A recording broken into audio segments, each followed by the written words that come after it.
فرمایا اس کا فائدہ کیا ہوگا؟ اگر اللہ کی طرف سے کوئی بیماری آ بھی جائے گی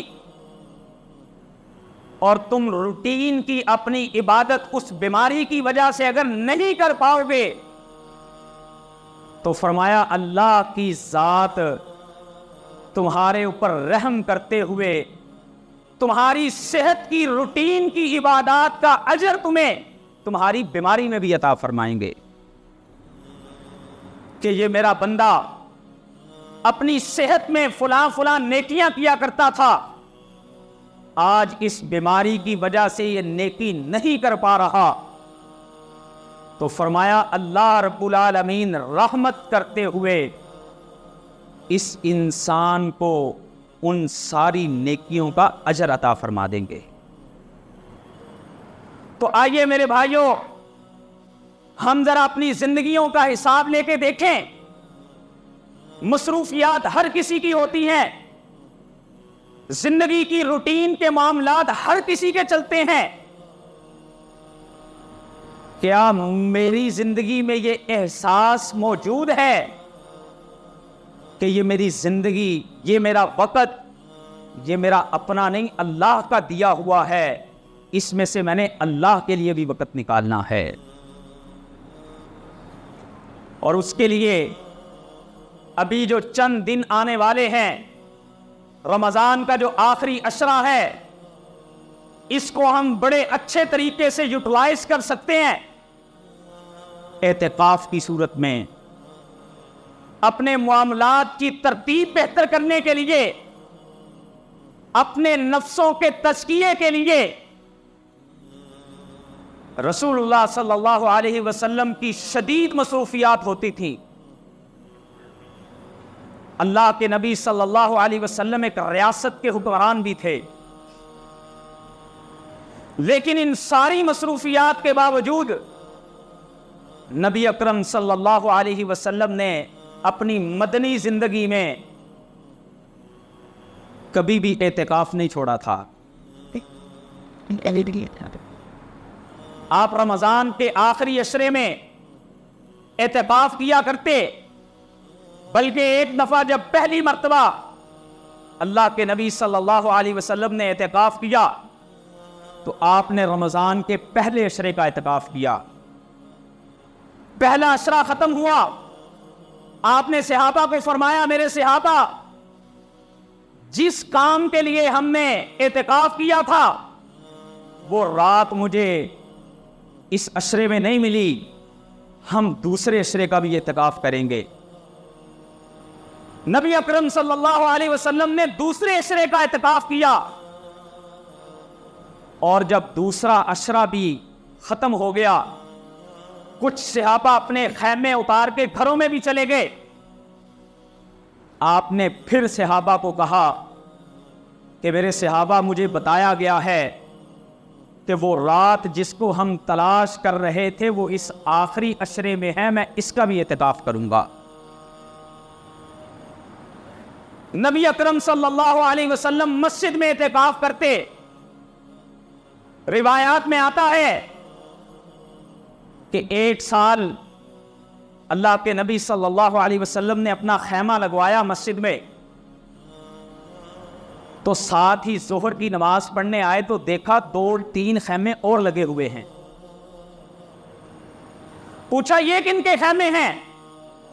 بتایا اللہ کے نبی آپ کی ازواج مطہرات میں سے یہ حضرت عائشہ، حضرت حفصہ کے اور حضرت زینب کا خیمہ ہے۔ نبی اکرم صلی اللہ علیہ وسلم نے فرمایا کہ یہ تو لگتا ہے کہ ایک دوسرے کی ضد کی وجہ سے اعتکاف کر رہی ہیں، لہذا میں اس سال اعتکاف نہیں کروں گا۔ آپ نے اپنا خیمہ اتروا دیا، اور پھر شوال کے مہینے میں جا کے آپ نے قضائی دی اس اعتکاف کی۔ گو کہ نفلی عبادات، اعتکاف فرض اگرچہ نہیں ہے، لیکن اللہ کے نبی صلی اللہ علیہ وسلم نفلی عبادتوں کی بھی قضائی دیا کرتے تھے۔ ایک دن اللہ کے نبی صلی اللہ علیہ وسلم عصر کے بعد نماز پڑھ رہے تھے، تو صحابہ نے دیکھا اور آپ نے پوچھا اللہ کے نبی آپ نے ہمیں عصر کے بعد نوافل پڑھنے سے منع کیا ہے؟ فرمایا میرے صحابہ میرے پاس ایک وفد آیا تھا، ظہر کی نماز سے لے کے عصر تک میں ان کے ساتھ مشغول رہا اور میں اپنی نفلی نماز نہیں پڑھ سکا تھا، اس کی قضائی میں اب دے رہا۔ تو اللہ کے نبی صلی اللہ علیہ وسلم نفلی عبادات کی بھی قضائی دیا کرتے تھے، اور جو اللہ کے نبی صلی اللہ علیہ وسلم نے اس کے بعد معمول کا اعتکاف کیا، وہ آپ پورے آخری عشرے کا اعتکاف کیا کرتے تھے۔ حضرت عمر رضی اللہ تعالیٰ عنہ ایک دن اللہ کے نبی کے پاس آئے اور آ کے کہا اللہ کے نبی صلی اللہ علیہ وسلم میں نے اس بات کی نظر مانی تھی زمانہ جاہلیت میں کہ میں ایک رات کا اعتکاف بیت اللہ کے اندر کروں گا۔ آپ نے فرمایا جاؤ عمر، جا کے تم اپنی نیت کو پورا کر کے آؤ اور ایک رات کا اعتکاف کرو جا کے۔ اس حدیث سے یہ مسئلہ بھی اخذ ہوتا ہے اگر کوئی انسان ایک رات کا اعتکاف کرنا چاہے تو وہ بھی کر سکتا ہے، لیکن نبی اکرم صلی اللہ علیہ وسلم کے اعتکاف کی منشا جو ہوا کرتی تھی وہ لیلۃ القدر کو تلاش کرنا ہوتا تھا۔ روایات میں آتا ہے رسول اللہ صلی اللہ علیہ وسلم نے فرمایا التمسوها فی عشر الاواخر، اے میرے صحابہ تم لیلۃ القدر کو تلاش کرو رمضان کے آخری عشرے میں۔ رسول اللہ صلی اللہ علیہ وسلم کا اپنا معمول کیا ہوتا تھا؟ اذا دخل العشر، جب آپ آخری عشرے میں داخل ہو جاتے، احیا لیلہ وایقظ اہلہ، آپ خود بھی ساری رات جاگا کرتے، ساری رات عبادت کیا کرتے، وایقظ اہلہ، اور اپنے اہل والوں کو بھی جگا کر کے ساری رات عبادت کروایا کرتے، وشد مئزرہ، اور اللہ کے نبی آخری عشرے میں بالخصوص اپنی کمر کو مضبوط کر لیا کرتے اور خوب اللہ کی باتیں کیا کرتے۔ صحابہ فرماتے ہیں ہم دیکھتے کہ کان رسول اللہ صلی اللہ علیہ وسلم یجتہد فی عشر الاواخر ما لا یجتہد فی غیرہ، اللہ کے نبی جتنی رمضان کے آخری عشرے میں محنت کرتے کسی میں اتنی محنت نہیں کیا کرتے تھے۔ تو میرے بھائیوں آج ہمیں بھی یہ ابھی چند دن کے بعد جو آنے والے دن ہیں ان میں رسول اللہ صلی اللہ علیہ وسلم کی سنت کو اپناتے ہوئے احیا لیلہ، راتوں کو اللہ کی عبادت کرنی چاہیے۔ اور رات جو ہے یہ مغرب سے شروع ہو جاتی ہے۔ ہمارے ہاں عموماً جو لوگ طاق راتوں کی بھی عبادت کرتے ہیں ان کے ہاں کانسیپٹ یہی پایا جاتا ہے کہ عشاء کے وقت سے، عشاء کی نماز کے وقت جائیں گے تو ہمارے معمولات شروع ہوں گے، اور پھر اس میں بھی ہمارے ہاں تو ایک لمبے چوڑے سسٹم ہوتے ہیں۔ مقصود کیا ہوتا ہے کہ ہم رات جاگ رہے ہیں۔ بھائیو جاگنا مقصود نہیں ہے، مقصود عبادت کرنا ہے۔ اگر آپ ساری رات بیٹھ کے دعوتیں کھاتے رہیں، سموسے پکوڑے کھاتے رہیں اور آپ یہ سمجھیں کہ میں نے عبادت کر دی تو یہ عبادت کا حق نہیں ہے۔ عبادت کا حق کیا ہے کہ میری وہ رات اللہ کا ذکر کرتے ہوئے گزرے، میری وہ رات قرآن کی تلاوت کرتے ہوئے گزرے، میری وہ رات اللہ سے دعائیں کرتے ہوئے گزرے۔ باتیں تو ہم سارا سال ہی کرتے رہتے ہیں، مصروفیات تو ہماری سارا سال ہی چلتی ہیں، اللہ کے نبی صلی اللہ علیہ وسلم جو رات کو جاگا کرتے وہ جاگنے کے لیے نہیں جاگتے تھے بلکہ عبادت کے لیے جاگتے تھے. اور پھر وہ لیلۃ القدر، لیلۃ القدر خیر من الف شہر، اللہ نے اس امت کو اگر عمریں کم دی ہیں، پہلی امتوں میں لوگوں کی ہزار ہزار سال عمریں بھی ہوتی تھی، لیکن اللہ نے مجھے اور آپ کو کچھ دن اور راتیں ایسی عطا کر دی ہیں، اگر ہم اپنی زندگی میں ان کو پالیں تو اللہ فرماتے ہیں یہ لیلۃ القدر جو ہے خیر من الف شہر، یہ 1000 مہینے کی عبادت سے بھی زیادہ بہتر ہے، جو تقریباً 83 سال بنتے ہیں. تو بھائیو، زندگی میں کم از کم ایک رمضان ایسا گزاریں کہ جس میں ان راتوں میں جاگے عبادت کے لیے اور جگائیں اپنے اہل کو بھی، اور عمل کریں رسول اللہ صلی اللہ علیہ وسلم کی اس سنت پہ. اور پھر اگر اللہ ہمیں وہ رات عطا فرما دے تو مانگیں اپنے رب سے وہ دعائیں گڑ گڑا کے جو اللہ کے نبی نے بتائی تھی ام المؤمنین حضرت عائشہ رضی اللہ تعالی عنہا کو. اللہم انکا عفو تحب العفو فاعف عنی، اے اللہ میرا بدن تو گناہوں سے لتڑا پڑا ہے، اللہ میرا وجود تو گناہوں سے بھرا پڑا ہے. اللہ آپ کی ذات وہ ہے جو معافیوں کو پسند کرتی ہے. میں آپ کے در پہ آ کے اپنے آپ کو سرنڈر کر کے اللہ جی میں اپنے گناہوں پہ نادم ہو کے اے میرے اللہ میں اپنے آپ کو گرا کے آپ سے معافیاں مانگتا ہوں، مجھے معاف فرما دیجیے. پڑھیے یہ دعائیں کثرت سے. اور پھر رسول اللہ صلی اللہ علیہ وسلم نے جو اعتکاف کی برکتیں ہمیں بتائی ہیں، جو اعتکاف کرنے سے ہمیں برکتیں ملتی ہیں، وہ کیا کمال کی ہیں. اعتکاف کرنے والے کو اپنی زندگی پہ غور و خوض کرنے کا موقع مل جاتا ہے. تنہائیوں میں بیٹھا ہوتا ہے نا، اپنے خیمے میں بیٹھا ہوتا ہے نا،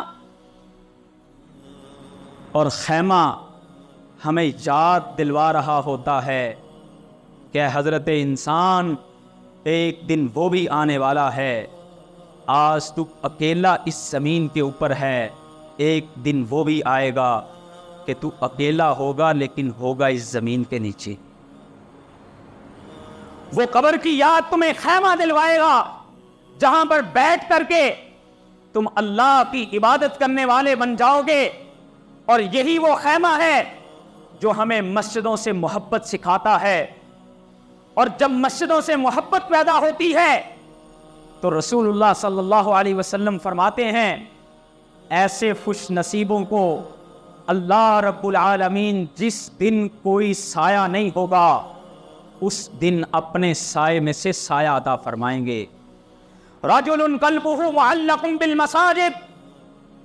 اور پھر یہ خیمہ اور یہ اعتکاف آپ کو زہد سکھائے گا. میں اپنی زندگی میں میرے گھر میں میرے بڑے ٹشن ہوتے ہیں، میرا میٹرس ایسا ہونا چاہیے، میرا گدا میرا سہانا یہ اس طرح کا ہونا چاہیے، میرے سونے کے لیے کمرہ اس طرح کا بننا چاہیے. جب میں سفید چادروں کے درمیان اپنے آپ کو قید کر کے اعتکاف کے دن گزار رہا ہوں گا تو اللہ مجھے وہ زہد بھی عطا فرمائیں گے جو شاید مجھے دنیا میں کہیں اور نہیں مل سکے گا. اور پھر یہ اعتکاف تربیت کرے گا آپ کی اس بات پہ کہ میں نے اپنی زبان کو کیسے کنٹرول میں رکھنا ہے. بہت کم بولنے کا موقع ملے گا اگر ہم صحیح معنوں میں اعتکاف کرنا چاہتے ہیں. بعض ہمارے دوست اعتکاف پہ بیٹھے ہوتے ہیں تو ساری زندگی کے حساب کتاب شاید اعتکاف میں بیٹھ کے کر رہے ہوتے ہیں کہ باہر تو چلو بڑے کام تھے، یہاں پہ فارغ ہو، کسی نے ملنا چلو آ جاؤ میں فارغ ہوں مل لیتے ہیں. بھائیوں اعتکاف کا یہ مقصود نہیں ہے. اعتکاف کا مقصود یہ ہے کہ آپ اپنے رب کے ساتھ اپنی تار کو ملا کے بیٹھے ہوئے ہوں. ٹھیک ہے کوئی بڑے ضروری کام ہوں وہ کیے جا سکتے ہیں, شریعت منع نہیں کرتی, اتنا تشدد نہیں ہے. نبی اکرم صلی اللہ علیہ وسلم ضرورت کے تحت اعتکاف سے اٹھ کے باہر بھی گئے ہیں. یہ جو ہمارے ہاں بعض باتیں مشہور ہیں کہ اعتکاف پہ بیٹھا ہوا انسان باہر بھی نکلے تو پردہ کر کے نکلے, وہ سورج کو بھی نہیں دیکھ سکتا, یہ لوگوں کی بنائی ہوئی باتیں ہیں. شریعت میں ایسے کوئی کنسپٹ نہیں ہے. اللہ کے نبی صلی اللہ علیہ وسلم اعتکاف کی حالت میں اپنی بیوی کو گھر تک چھوڑنے کے لیے بھی گئے تھے. اعتکاف پہ بیٹھے کو بڑی ضروری کال آ جاتی ہے, وہ سن سکتا ہے, لیکن اس کا مطلب یہ بھی نہیں ہے کہ اعتکاف پہ بیٹھے ہوئے میرے سامنے ہر وقت سکرین کھلی رہے اور میں اس سکرین پہ اپنے آپ کو مصروف رکھوں. تو بھائیوں, اعتکاف میں ایک بہت بڑا فائدہ, ہمیں زبان کی ترتیب سمجھ آئے گی, زبان بندی سمجھ آئے گی, جس کے متعلق رسول اللہ صلی اللہ علیہ وسلم نے فرمایا کف علیک لسانک, اپنی زبان کو بہت کم استعمال کیا کرو, اکثر اس کو بند کر کے رکھا کرو. رسول اللہ صلی اللہ علیہ وسلم فرماتے ہیں من کان یؤمن باللہ والیوم الآخر, جو اللہ اور یوم آخرت پر ایمان رکھتا ہے اس بندے کو چاہیے فلیقل خیرا, بولے تو خیر کی بات بولے, او یصمت, یا اس کو خاموش رہنا چاہیے. اگر زبان پہ کوئی خیر کی بات نہیں تو اس کو چاہیے کہ یہ خاموشی اختیار کرنے والا ہو, وگرنہ میرے بھائیوں یہی زبان ہوگی جو یہ کردار ادا کرے گی کہ آپ کی اور میری نیکیوں کے تھیلے کے اندر یہ سوراخ کر دے گی. آپ نے فرمایا جانتے ہو مفلس کسے کہا جاتا ہے؟ صحابہ نے کہا جس کے پاس درم و دینار نہ ہو.